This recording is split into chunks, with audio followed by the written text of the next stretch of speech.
사랑하는 영락교회 지체들에게 주 안에서 평화 인사를 전합니다. 오늘은 2022년 11월 4일 금요일입니다. 오늘의 묵상 본문은 요한계시록 14장 1절로 20절까지의 말씀입니다.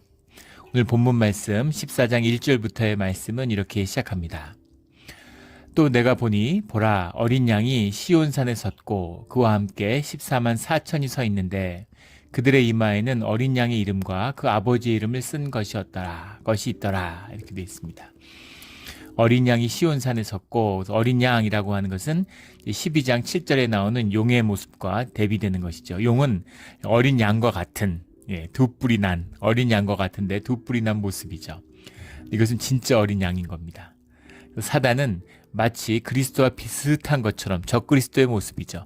비슷한 것, 이단이잖아요. 끝에서 좀 다른 것이죠. 비슷하지만 다른데 이건 진짜인 거죠. 그냥 어린 양인 것입니다.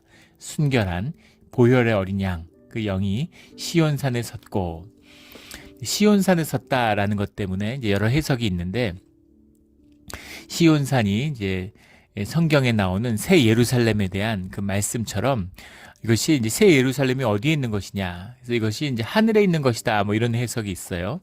그런데 하늘에 있는 것이 아니라 분명히 땅에 있는 것입니다. 이 본문을 보면 땅에 임하는 하늘, 이 땅에서의 순환과 고난, 재난을 겪고 있는 주의 성도들을 의미하는 것이죠. 그래서 시온산이라고 하는 것은 이것은 하늘에 있는 어떤 다른 차원의 것이 아니라 이 땅의 현상의 차원에서 이루어지는 일이다라는 것을 먼저 볼 수 있겠죠. 시온산이라고 하니까 이것을 또 역사적인 예루살렘에 있는 시온산과 대비하는 경우입니다. 그래서 예루살렘이 회복돼야 된다 뭐 이런 얘기를 하는 거죠. 그것도 맞지 않다고 말씀을 예전에 나눈 적이 있습니다. 이미. 이것은 어떤 경험적인 것이 아니라 그걸 뛰어넘는 그런 역사죠. 그래서 이 새로 예루살렘이라는 것은 14만 4천의 주님의 성도들이 모인 곳입니다. 마치 교회가 교회 건물이 아닌 것처럼 물론 교회 건물 가운데 주의 성도들이 모이지만 하지만 교회 건물과 사람이 모였다고 해서 그 교회는 아니죠. 주의 인치심을 받은 주의 성령을 받은 주의 성도들의 연합된 하늘 가족으로서의 공동체가 교회죠. 그 교회의 그 공동체가 교회 건물에 모이는 것입니다. 그것은 다른 것이죠. 그래서 이것은 무슨 땅에 있는 지금 무슨 그 예루살렘에 있는 그런 시온산이 아니라 이것은 영적인 시온산인 것이죠. 새 예루살렘입니다. 그렇다고 해서 다른 차원의 것은 아니고 이 땅에 모인 것이다 하는 것이죠. 그와 함께 14만 4천이 서 있는데 이거 7장 4절에 나왔던 모습이죠. 계속 반복적인 7봉인, 7나팔, 7대접이라고 하는 7천사의 7재앙이라고 하는 하나님이 주관하시는 이 땅을 향한 환난과 고난과 심판의 의미.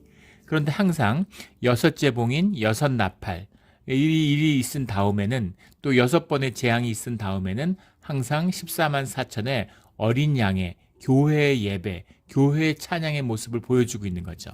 그래서 이것이 교회를 성육하기 위한, 교회를 자라나게 하기 위한 주님의 인도하심이다. 이 땅의 고난이 하는 것을 분명히 말씀하고 있다라는 것을 우리 나누었습니다. 이것이 반복적으로 나타나는 거죠.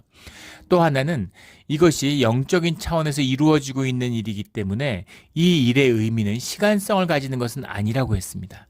시간의 순차적인 사건이 아니라 이 3번의 반복되는 모습들이 사실은 하나의 모습이죠.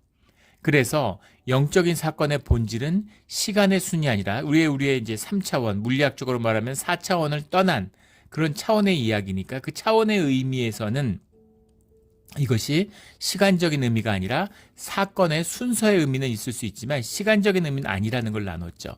그 세 사건이 쭉 병렬적으로 나열되고 있지만 동시에 일어나고 있는 사건이다. 7봉인과 7나팔과 7대접의 심판은 하나의 사건. 우리 현상의 눈으로 보고 이 땅의 역사에서 보면은 그것이 물려 들어가는, 같이 섞여 들어가는 하나의 동일한 사건이다.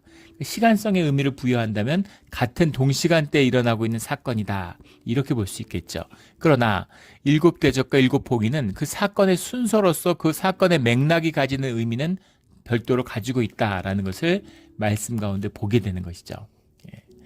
오늘 2절에 보면 내가 하늘에서 나는 소리를 들으니, 근데 이것이 우리 이제 개역 성경에 반복되게 나오는 이야기인데, 우리 1장 15절에는 포넨이란 말이죠. 거기서 음성이라고 번역을 하고 여기 소리라고 번역을 했어요. 근데 음성이 맞겠죠. 다 소리로 하든가 다 음성으로 하든가. 근데 이것은 하늘에서 나는 것은 음성입니다. 예. 소리가 날 리가 없겠죠. 음성이에요. 이건 물소리도 같고 우레소리와도 같고, 이건 권위와 뭐 이런 걸 상징하는 거잖아요. 오늘 나오는 것은 검은 고 타는 자들이 검은 고를 타는 것 같더라. 검은 고를 타는 것 같다라는 것은 아름답다, 우레소리다, 뭐 웅장하고 뭐 그런 소리, 물소리 같은 거 뭐 끊임없는, 예, 그런 풍성함 이런 걸 상징하는 것처럼 이제 검은 고는 아름다운 소리가 들린다라는 거죠. 근데 그게 무슨 소리인가 하면, 그게 무슨 음성인가 하면 3절에 그들이 보좌 앞과 네 생물과 장로들 앞에서 새 노래를 부르니, 주님을 향한 찬양이죠. 그래서 이 찬양을 뭐 14만 4천이 부르는 거다. 근데 아닙니다. 문맥을 보면 천사들과 예, 하늘의 24장로들이 부르는 찬양이에요. 네, 천사들이 부르는 그 찬송인데, 그 찬송은 14만 4천이 배우는 것이죠. 3절에 분명히 나오는 것처럼 14만 4천 밖에는 능히 이 노래를 배울 자가 없더라, 이렇게 되어 있죠. 주님의 인치심을 받은, 주님의 이름을 받은 자들, 1절에 나오는 그 아버지의 이름을 쓴 것이다. 이마에 이름을 썼다는 건 그 존재가 누구인가에 대한 이야기죠. 주님께 속한 자들, 주의 자녀들이라는 겁니다. 예. 그 머리에다가 짐승의 이름을 썼는지, 아니면 예, 주님의 이름을, 어린 양의 이름을, 아버지의 이름을 썼는지, 이제 그 차이입니다. 그 아버지의 이름을 쓴 자들만이 이 새 노래를, 주님을 향한 찬양을 올릴 수 있다는 거죠. 이 노래를 배울 자가 없는 것입니다. 예, 그냥 배워서 부르는 그런 게 아니죠. 이게 찬양입니다. 주님을 높이는 것이고 심령의 찬양이에요. 예, 그걸 그냥 노래로 할 수도 있죠. 예. 그 유럽 같은 데 가면 기독교 문명이 하도 이제 뿌리 깊으니까, 문화가 축구장에 가면 축구 응원을 하는데 찬송가를 부릅니다. 예, 독일은 국가가 찬송가죠. 예, 그러니까 영국 같은 데서도 축구 응원을 하는데 찬송가를 불러요. 하도 그게 익숙하니까. 예, 영광 영광 할렐루야 이런 거 막 부르죠. 근데 그거는 노래죠. 그거는 아무 의미가 없어요. 예, 그건 주님을 높이는 것이 아니고 아무 그냥 자기들이 흥겨워서 부르는 거고, 그 팀을 응원하는 그냥 단결의 표현일 뿐인 거죠. 예, 주님을 높이는, 주님을 찬양한다는 건 그 찬양을 받으실 분이 계신 거죠. 그 찬양의 음성을 들으시는 분이 계시는 거죠.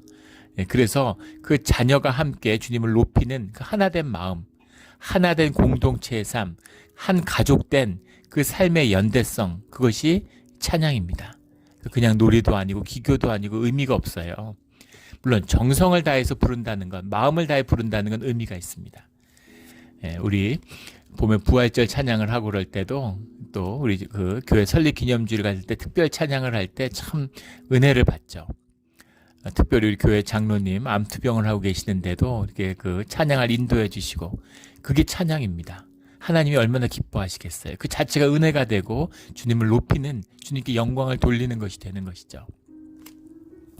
무슨 음악학교를 나오고 음악의 기교가 뛰어나고, 물론 그런 게 있으면은 귀하게 쓰임받을 수 있겠죠. 그런데 그 기교가 주님을 향한 마음, 자원하는 심령, 예배자의 자세가 되지 않으면 아무 의미가 없다는 겁니다. 그런 의미에서 이 새 노래는 14만 4천 밖에는 능히 이 노래를 배울 자가 없는 것이죠. 우리 이제 추수감사절과 또 성탄절 특별 찬양을 하게 될 텐데, 주님이 받으시는 아름다운 찬양을 올리는 우리 몬트레이 공동체가 되기를 주의 이름으로 축원합니다. 4절에 이 사람들은 여자와 더불어 더럽히지 아니하고, 여자와 더불어 더럽히지 않았다는 게 무슨 말일까? 순결한 자라. 어린 양이 어디로 인도하든지 따라가는 자다. 사람 가운데서 속량함을 받아 처음 익은 열매로 하나님과 어린 양에게 속한 자들이다. 크리스찬은 분명한데 여자와 더불어 더럽히지 아니하고 라는 것을 가톨릭에서는 독신서약으로 또 이것을 해석하는 그런 흐름이 있었습니다. 여자하고 일체 성관계를 맺지 않았다. 이게 그냥 여성과 더불어가 아니라 여성과 더불어 더럽히지 아니하고 라고 돼 있어요. 남자 여자가 만나서 우리가 어머니의 뱃속에서 어머니의 살을 찢고 태어났습니다. 그거를 더럽히다고 받아들인다 그러면은 이거는 육신에 대한, 성육에 대한 부정이에요. 왜 하나님이 마리아의 몸에서 태어나셨겠습니까? 그 의미를 깊이 새겨야 되는 것이죠. 그래서 이것을 독신서원과 연결짓는 건 말도 안 되는 소리예요. 여자와 더불어 더럽히지 않았다는 것을 또 무슨 음행하지 않았다. 예, 어떤 혼외 관계를 맺지 않았다. 그렇게 어떤 도덕적인 율법적인 의미로 받아들이는 해석들도 있습니다. 그런데 결혼관계에 충실했다는 것이 지금 하도 이제 이 시대에 성적으로 타락한 그리스 로마는 악명 높았죠. 그런 시대에 살았기 때문에 그 의미가 더 컸다 뭐 이런 것이죠. 근데 결혼을 해갖고 부부가 서로에게 충실한 건 당연한 거죠. 그걸로 상 받는 게 아니라 그건 너무 당연한 겁니다. 고등학생인데 가출 안 했다고 상 받고 이러지 않죠. 그런 것처럼 그런 거예요. 이것의 의미, 이것은 뭐 바벨론의 음녀라는 비유, 뭐 다니엘서의 비유 같은 나오는 것처럼 이것이 상징하는 것은 우상 숭배인 거죠. 우상에게 짐승의 이름을 머리에 새기지 않은 자, 우상에게 절하지 않은 자 이런 뜻입니다. 무슨 제사 때 절을 하니 안 하니, 가톨릭은 제사 때 제사를 허용했다 안 했다 뭐 그런 차원의 이야기가 아닙니다. 우리가 어제 나누었죠. 이마에 표를 받고 짐승의 이름을 새긴다는 의미가 무엇인지, 이것은 바론의 법을 따라 살아간다는 얘기예요. 우리가 세상에서 하는데 바알법의 완성이 뭡니까? 자본주의예요. 자본주의 세상에서 우리가 살고 있는데 바알법을 어떻게 거부합니까? 그런 얘기를 하는 것이 아니죠. 우리 마음속에 중심을, 우리 자원하는 심령이 돈이냐 아니냐 그것입니다. 돈이 주인이 아니라 해서 돈을 안 쓰나요? 아니죠. 돈의 주인이 되는 것이죠. 돈을 돈으로 쓰는 것입니다. 그냥 결제의 수단이에요. 그게 아니라 돈의 가치를, 삶의 의미와 가치가 돈에 있는, 돈을 많이 벌고 돈으로 내 삶이 빛나고 돈이 나인 그런 삶을 이야기하는 것. 이것이 바알법의 짐승의 표를 이마에 새긴 자입니다. 뭐든지 매매의 수단으로 삼으려고 하는, 내 생명도, 내 삶도, 자식도 다 매매의 수단으로 세상에 팔려고 하는, 세상에 높임 받으려고 하는 이 바알법을 얘기하는 것이죠. 이 바알법을 머리에 새기지 않은 자가 이 땅에 14만 4천님을 주님이 남기셨다. 이런 의미입니다. 우리 순결함을 지키는 주의 자녀가 되기를 예수 그리스도 이름으로 축원합니다. 이걸 하실 수 있는 분도 주님밖에 없으신 거죠. 6절에 또 보니 다른 천사가 공중에 날아가는데 땅에 거주하는 자들 곧 모든 민족과 종족과 방언과 백성에게 전할 영원한 복음을 가졌더라.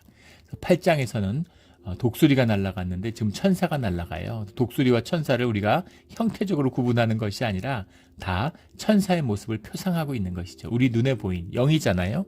근데 우리 눈에 보인 이미지다라는 것을 우리가 새길 필요가 있겠죠. 7절에 그가 큰 음성으로 이르되, 큰 음성이라는 건 중요한 음성, 귀한 음성이라는 것을 크다고 얘기하는, 목소리가 크다는 얘기가 아니죠. 우리 어렸을 적에 우리 애들이 우리 무슨 명절 때 이렇게 모이면 인사를 하는데 세배를 드리고 이러는데, 제가 이제 막내죠. 5남매 중에 막내입니다. 근데 제 형이 있어요. 근데 형이 저보다 작습니다. 우리 5남매 중에 제가 제일 크죠. 이거는 뭐 자연의 섭리 같은 거죠. 동물들도 새끼를 낳으면은 제일 마지막에 태어나는 새끼가 제일 큽니다. 제가 제일 커요. 근데 우리 애들이 어릴 때니까 이제 저한테 맨날 너무 신기하면서 큰아빠라고, 큰아버지라고 그러잖아요. 근데 왜 큰아빠가 작어? 왜 작은데 큰아빠야? 그걸 너무 이해를 못하는 거죠. 큰아빠인데 크다고 그러는데 작으니까. 그런 것처럼 큰 음성이라는 건 목소리가 크다는 것이 아니라 귀한 음성이다, 중요한 음성이다, 이런 뜻이 담겨 있는 거죠. 우레에 비유하잖아요. 우레가 뭐 우레 치는 것처럼 들린다는 의미가 아니라 압도적인 권위가 있는 그런 음성이다, 이런 의미죠. 이것이 이제 계시록 전체를 흐르는, 성경을 흐르는 그런 표상, 이미지, 사인의 문제입니다. 그 뜻을 밝히 깨달는 우리 모두가 되기를 주의 이름으로 축원합니다. 8절에 또 다른 천사, 곧 둘째가, 6천사의 이야기가 쭉 14장에 나오는데, 그 둘째가 뒤를 따라 말하되 무너졌도다 무너졌도다 큰 성 바벨론이여. 이 바벨론도 역사적인 바벨론이 아니라 바벨론으로 상징하는 세계 제국, 로마일 수도 있고 뭐 대영 제국일 수도 있고 또 미국일 수도 있는 것이죠. 그것이 무너졌다. 세상을 다리는 제국의 질서가 무너졌다. 이런 얘기죠. 모든 나라에게 그의 음행으로 말미암아 진노의 포도주를 먹이던 자로다. 음행으로 말미암아 이렇게 해석을 했는데 테스라는 말이에요. 테스가 4입니다. 음행을 위하여 진노의 포도주를 먹였다. 이건 무슨 이야기입니까? 음행으로 인해서 말미암아도 뜻이 당한 음행을 위해서 음행으로 말미암아 그 음행을 했기 때문에 진노의 포도주를 먹고 담는 자들이 됐다. 이런 의미죠. 그러니까 그들의 음행으로 인해서 그들의 우상 숭배로 인해서 그들을 향한 심판을 예비했다. 이런 뜻이 되는 거죠. 10절에 가면 그도 하나님의 진노의 포도주를 마시리니 그 진노의 잔에 섞인 것이 없이 부은 포도주라. 진노의 포도주인데 어떤 포도주냐면 섞인 것이 없이 아크라토라는 말인데 A가 부정이죠. 크라토를 하지 않았다는 겁니다. 그래서 undiluted 영어로 하면 희석되지 않았다. 물을 섞지 않았다라는 겁니다. 우리 위스키 같은 것도 위스키가 증류가 되면 끓여가지고 증류를 하면 그게 이제 100도가 되는 거잖아요. 근데 그것을 이제 물하고 섞어가지고 뭐 40도도 만들고 소주도 마찬가지죠. 뭐 40도도 만들고 25도도 만들고 20도도 만들고 이런 식으로 물을 섞는 거죠.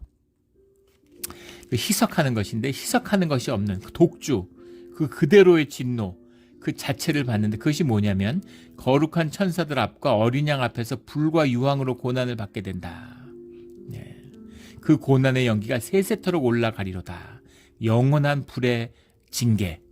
이것도 우리가 이미지로 해서 정말 불타는 곳에 계속 불의 고통을 받는데 유황불에 놓여 있는데 그런 거를 우리가 형상적으로 이제 생각을 하고 그림 같은 걸 그런 걸 많이 봤기 때문에 그렇게 상상하지만 엄청난 고난과 고통을 영원히 받을 거라는 겁니다. 진짜 불과 유황으로 받는 고통일지 아니면 또 다른 형태의 고난이 있을지 모르겠지만 분명한 진노의 심판이 있고 그 심판은 영원하다라는 거죠. 그 짐승과 우상에 경배하고 그 이름표를 받는 자는 누구든지 밤낮 쉼을 얻지 못하리라. 이 쉼의 의미가 무엇인가? 뒤에 가면 이 두 번째 주에서 받는 축복의 이야기가 나오고 수고가 그치고 쉬리니라는 말이 나오죠. 쉼을 얻지 못하리라와 쉬리니라는 말이 이제 짝을 이루고 있습니다. 그런데 짐승의 이름을 받은 자는 쉼이 없죠. 쉼이라고 하는 것은 안식이잖아요. 내가 내 존재로서 느끼는 평화입니다. 그게 있을 수가 없죠. 짐승의 표를 받았다는 건 뭐예요? 그 바알의 법이 내 삶의 중심이라는 거죠. 그것의 중심은 뭡니까? 경쟁에서 이기고 남보다 잘 되고 세상에서 높임 받겠다는 거 아니에요? 그게 세상의 영광인데 그게 내 삶의 목표가 됐다는 거예요. 그런데 쉼이 있을 수가 있겠습니까? 내가 돈을 100억 벌면 1000억 번 사람이 보이고 1000억 벌면 1조 번 사람이 보이고 1조 벌면 10조 번 사람이 보이고 예전에 한국에 이제 그 갑부가 있죠. 호암자전이라는 데 보면 삼성그룹의 창업주가 쓴 자서전이에요. 거기 보면 이제 그 당시 요즘은 뭐 좀 달라졌겠죠. 그때는 일본의 뭐 경제력이 압도적이니까 기술 협력을 받고 자본 투자를 받기 위해서 일본에 있는 이제 그 자본가들을 만나는 거죠. 회장들을 만나는 겁니다. 그 일본의 회장들을 만나니까 한국에선 최고 재벌인데 초라하게 느껴지는 거죠. 그 도시바 회장을 만나서 그 반도체 협력을 얻으려고 그러는데 도시바 회장이 만나주질 않더라는 거 아니에요. 그때 느끼는 그 분함, 그때 느꼈던 모욕감, 뭐 이런 거에 대한 분노를 토로하고 있죠. 물론 세월이 지나가지고 그 삼성이 이제 도시바를 완전히 눌렀죠. 일본의 모든 전자업체를 다 합쳐도 삼성의 반도 안 된다 그래요. 기적 같은 일이죠. 놀라운 일입니다. 그런데 내가 아무리 부자로 나보다 더 부자가 있잖아요. 내가 권력이 세도 더 권력이 센 사람이 있잖아요. 예전에 트럼프가 김정은하고 만나가지고 철부지 어린아이 같은 말도 안 되는 일이죠. 그런 지도자가 있다는 게. 김정은하고 회담하고 와서 그 이야기한 게 기자들의 그 기록들에 남아 있잖아요. 김정은을 부러워했다는 거죠. 미국의 대통령인데 김정은이 부러운 거예요. 뭐가 부럽겠습니까? 김정은이 주변 사람들이 김정은 대하는 걸 좀 보라고 놀라운 경이감을 표현했다 그러죠. 거기서는 신이잖아요. 신적인 대우를 받는 거죠. 에고의 끝이 뭐예요? 신같이 되고 싶은 겁니다. 내가 세상의 중심이고 내가 다스리는데 내 마음대로 되는 거. 신이죠 뭐. 신같이 대우를 받고 신행세를 하고 싶은 거예요. 북한 같은 세계 최빈국이고 유엔에 200여 개국이 있는데 그중에서 집단 아사, 사람들이 때로 굶어 죽는 나라가 한 20여 개국이 있다고 합니다. 근데 그중에서 내전을 겪고 있지 않은데 집단 아사가 일어나는 유일한 나라가 북한이래요. 이건 보통 일이 아닙니다. 북을 사로잡고 있는 약한 권세라고 하는 건 공중의 권세라고 하는 이 마귀의 권세라는 건 이건 말도 못하는 권세인 거죠. 그 권세 꼭두각시죠. 근데 그걸 부러워하는 사람이 있어요. 미국의 대통령이. 그게 말이 됩니까? 근데 그게 부러운 거죠. 왜냐하면 세상의 중심이 권력에 있기 때문이에요. 재벌되고 돈도 벌어봤는데 돈 벌어봐야 별거 없는 거죠. 권력이 있어야 되는구나. 근데 대통령 해봐야 몇 년이나 합니까? 그런데 대를 물려가면서 그렇게 완전히 생사여탈권을 지는 무슨 짓이든 할 수 있는 권력자를 보니까 그게 부러운 거죠. 예. 이게 세상의 모습이에요. 바알법의 내용입니다. 그러니까 쉼이 없는 것이죠. 쉼이 끝까지 달리고 또 달려서 끝까지 달리고 그 끝에 이르러 보면 인생이 다 허비했구나. 인생이 아무것도 아니구나. 세상에 속았구나라는 것을 이제 알게 되는 것이죠. 이것이 밤낮 쉼을 얻지 못하리니 하는 이 말씀의 비밀입니다. 반면에 주의 자녀들은 쉼을 얻는 것이죠. 13절에 가면 중요한 말씀인데 내가 들으니 하늘에서 음성이 나서 이르되 기록하라. 지금 이후로 주 안에서 죽는 자들이 복이 있도다. 그래서 이 계시록에 나오는 주님의 7가지 복 중에 두 번째 복이 선포되고 있습니다. 첫 번째 복은 1장 3절에 나오는 말씀을 기록하고 말씀을 기억하며 기록하는 자들, 지키는 자들은 복이 있다. 이렇게 말씀하셨죠. 죽는 자들은 복이 있다. 주 안에서 죽는 자들은 복이 있습니다. 이 복을 놓치지 않고 누리는, 취하는 우리 성도들이 되기를 예수 그리스도 이름으로 축원합니다. 지금 이후로, 지금은 언제냐, 또 이후는 언제냐, 이런 거에 대한 역사적인 많은 논란이 있었어요. 예수님의 십자가와 부활의 사건을 의미한다. 아니면 여기 나온 것처럼 고통과 환난의 때를 의미하는 것이다. 뭐 여러 가지 해석들이 있는, 다 일리 있는 해석입니다. 이후로라는 것도 이 이후로, 주님의 부활의 사건 이후로, 이 환난 이후로 당하는 순교를 의미한다. 아니면 예수님에게 인치심을 받고 구원의 징표를 받은, 말씀을 받은 그 삶과 하나 된 이후다. 뭐 여러 가지 해석들을 하는데 다 일리 있고 맞는 이야기죠. 그런데 중요한 것은 주 안에서 이전과 이후의 의미, 이것은 주님이라고 하는 사건을 중심으로 하는 개념이지 우리가 생각하는 현상적인 시간의 것은 아니라는 것입니다. 주님의 축복을 받은 자들은 다, 주님의 인치심을 받은 자들은 복이 있는 것이에요. 축복을 받는 것입니다. 주 안에서 이것을 율법적인 교리적인 것으로 자꾸 푸니까 자꾸 막 이런 게 많고, 예전에 한 성도님이 오셔서 돌아가신 어머니를 위해서 기도하고 싶은 마음이 나오는데 죽은 자를 위해서 기도해도 되느냐 이렇게 물어보시더라고요. 말이 됩니까? 당연히 기도해도 되죠. 근데 또 죽은 자를 위해서 기도하는 건 안 된다고 또 누가 그랬대요. 그런 게 어디 있습니까? 참 답답한 이야기죠. 그 자녀의 마음이고 우리의 마음의 중심이잖아요. 교리는 교리의 의미가 있죠. 세상에 따라서 그렇게 교리를 나누고 해석하는 그 나름의 의미가 있습니다. 그것이 나띵이라는 이야기는 아니에요. 그런데 그 교리가 신앙은 아니라는 것이죠. 신앙은 주님과 우리의 관계고 우리의 마음이에요. 내가 돌아가신 부모님을 생각하고 부모님을 위해서 기도하는데 그게 무슨 되고 안 되고가 어디 있습니까? 누가 되고 안 되고 그런 얘기를 하겠어요. 당연히 되는 것이고 당연히 귀한 것입니다. 주 안에서 벌어진 일들이기 때문이죠. 죽음을 절대시하는 건 현상적인 사람들의 특징이에요. 죽음은 끝이니까 죽음이 대단해 보이는 거죠. 믿는 자들은 육체의 죽음은 별거 아닙니다. 영원한 생명이 있으니까 육신을 벗고 새로운 생명으로 들어가는 거죠. 그래서 죽음을 기쁨으로 축제로 받아들이는 기독교의 문명이 쓰고 죽음의 질서를 다스리고 타개해간 것이 역사의 발전입니다. 이게 기독교 문명의 힘이에요. 죽음을 정복하는 힘입니다. 예수 그리스도의 부활로 얻어진 선물이죠. 그래서 죽어하는 걸 비통하고 죽어하는 걸 슬퍼하고 또 막 죽어하고 교리적으로 죽어하는 걸 슬퍼하면 안 돼. 기뻐해야 돼. 그런 얘기는 아니에요. 이것도 다 기독교는 교리로 자꾸 만드니까 그래가지고 어떤 목사가 사모가 죽으니까 슬퍼하더라. 그럴 수가 있느냐. 이런 식으로. 슬프면 슬픈 거죠. 슬픈데 안 슬픈 척 하겠어요? 그게 종교인들, 종교꾼들이 하는 짓이잖아요. 속으로는 슬픈데 겉으로는 기뻐하는 척하고 주님을 모욕하고 더럽히는 것이죠. 진짜 기쁘면 기뻐하면 되는 것이고 슬프면 슬퍼하면 되는 것입니다. 이게 진실이죠. 삶의 진실이에요. 그걸 꾸미고 덮고 거짓으로 회칠하는 것이 그것이 신앙이 아닙니다. 그건 종교의 짓거리죠. 신앙이라고 하는 것은 늘 주님 앞에 진실한 겁니다. 그래서 마음에 오는 진실대로 하면 돼요. 그 진실 안에서, 이 진실은 주 안에서 죽는 자들은 복이 있도다 이거죠. 지금이 언제냐, 이후냐, 이전이, 이후는 언제를 기준이냐, 이런 걸 논의하는 것 자체가 의미가 없다는 겁니다. 내 삶 가운데 참으로 나를 만나주신, 나와 함께 계신 주님의 이름으로 주님 안에서 내가 육신의 죽음을 맞이하는 것, 그거보다 복된 게 뭐가 있겠어요. 그게 생명에서 가장 복된 일이죠. 성령이 이르시되 그러하다. 그들이 수고를 그치고 쉬리니. 우리가 세상 가운데 살아가고 광야의 길을 가니까 고달픔이 있고 힘든 게 있어요. 그런데 주님 안에서 쉼을 얻는 이 비밀이 이 죽은 자들은 복이 있도다 이런 것이죠. 이게 교회의 비밀이잖아요. 십자가에 우리를 나 자신을 못 박은 에고를 자아를 못 박은 자들의 쉼을 교회에서 얻는 것이죠. 예배에서 얻는 것입니다. 이게 종교가 돼버리면 그러면 교회에 와서도 쉼이 없어요. 교회에서도 인정받아야 돼.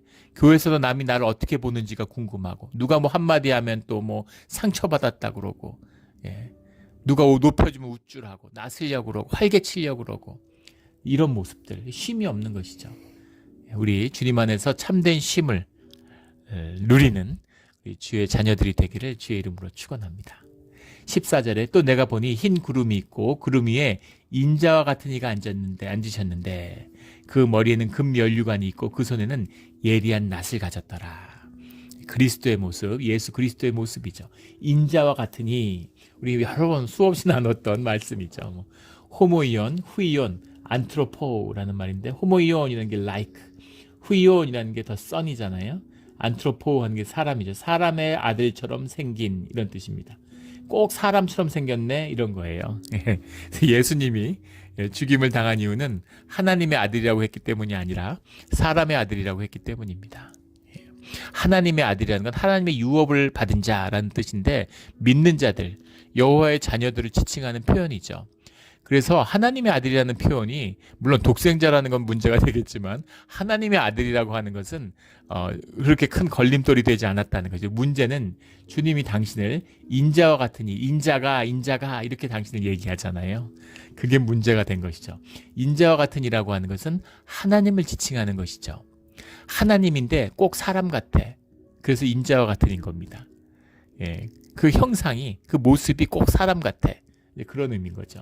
인자와 같으니 사람의 모습을 하니 하나님이죠. 이것은 외형적인 거나 쉐입을 의미하는 게 아니라 본질을 의미하는 거죠. 꼭 사람처럼 생겼는데 하나님이신 거죠. 그런 분이 앉아 계셨다라는 겁니다. 예수 그리스도를 표현하는 그 표현이죠. 그러니까 낫을 가졌는데 15절에 가면 낫을 휘둘러 땅의 곡식이나 다 익어가 거둘 때까지 이르렀습니다. 천사가 성전으로 나와 큰 성으로 외치되 당신의 낫을 휘두르어 거두소서 이렇게 말씀하는 거예요. 그래서 16절에 구름 위에 앉으시니가 낫을 땅에 휘두르매 땅의 곡식이 거두어지니라. 추수의 비유. 마태복음 13장에서 예수님이 추수의 비유, 주의 자녀들을 거두어 드리는 것을 추수의 비유에 쓰셨죠.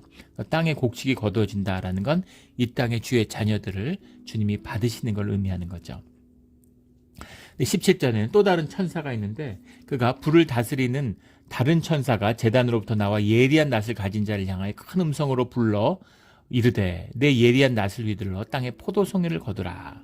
포도가 익었느니라. 열매와 곡식의 추수를 의미하는 겁니다. 19절에 천사가 낫을 땅에 휘둘러 땅에 포도를 거두어 하나님의 진노의 큰 포도주 틀에 던지매 성 밖에서 그 틀이 밟히니 틀에는 피가 나서 말 굴레까지 닿았고 1600 스타디온에 퍼졌더라. 한 스타디온이 192m죠. 그런데 1600 스타디온이에요. 그러니까는 이 진노의 포도주, 진노의 피가 어디까지 찼는지를 말하는 거죠. 추수할 곡식을 거두고 이 포도주를 던져서 진노의 포도주, 심판이 임한다는 겁니다. 이 땅의 심판은 늘 두 가지 의미가 있죠. 하나는 구원이고 하나는 심판입니다. 죽음도 마찬가지죠. 죽음이 구원이 될 수도 있고 죽음이 심판이 될 수 있는 것이죠. 이것이 마지막 때, 환난의 때, 그리고 고난 가운데 광야의 길을 간 이 땅의 백성들의 마지막 때의 모습이다라는 겁니다. 그래서 이 때를 통해서 보상을 받는 거예요. 주의 자녀들은 보호하심을 받고 핍박을 받지만 핍박을 받지만 주님의 진노의 잔을 마시지는 않는 것이죠. 이것이 자녀의 비밀입니다. 오늘 말씀 가운데 있는 주 안에서 죽는 자들은 복이 있도다. 이 복을 누리며 살아가고 쉼의 삶을 살아가는 그런 우리 모두가 되기를 예수 그리스도 이름으로 축원합니다. 아멘. 기도드리겠습니다. 하나님 아버지 감사합니다. 우리가 말세의 때 마지막 때를 지나면서 수많은 세상의 환난을 봅니다. 하지만 우리가 두려워하지 말 것은 주님이 그 환난 가운데 우리를 지키신다고 약속의 말씀을 주셨기 때문입니다. 주님, 그 말씀을 붙들고 말씀을 지키는 복과 그 말씀 가운데 주 안에서 죽는 복을 놓치지 않는 우리의 삶이 되게 하여 주시옵소서. 세상에서 높아지려고 바알법에서 인정받으려고 아둥바둥대고 살아보겠다고 남들을 다 죽이는, 가족을 죽이고 형제를 죽이고 이 땅을 죽이는 그런 저주받은 삶이 아니라 내가 죽어서 모든 사람이 사는, 가족이 살고 형제가 살고 이 땅이 살아나는 쉼이 있는 복된 삶을 살아가는 오늘 하루의 삶, 주의 자녀의 삶이 되게 하여 주시옵소서. 우리에게 인치심을 주신, 주의 자녀 삼아 주신 예수 그리스도의 보혈의 은혜에 감사드리며 예수 그리스도의 이름으로 기도드렸습니다. 아멘.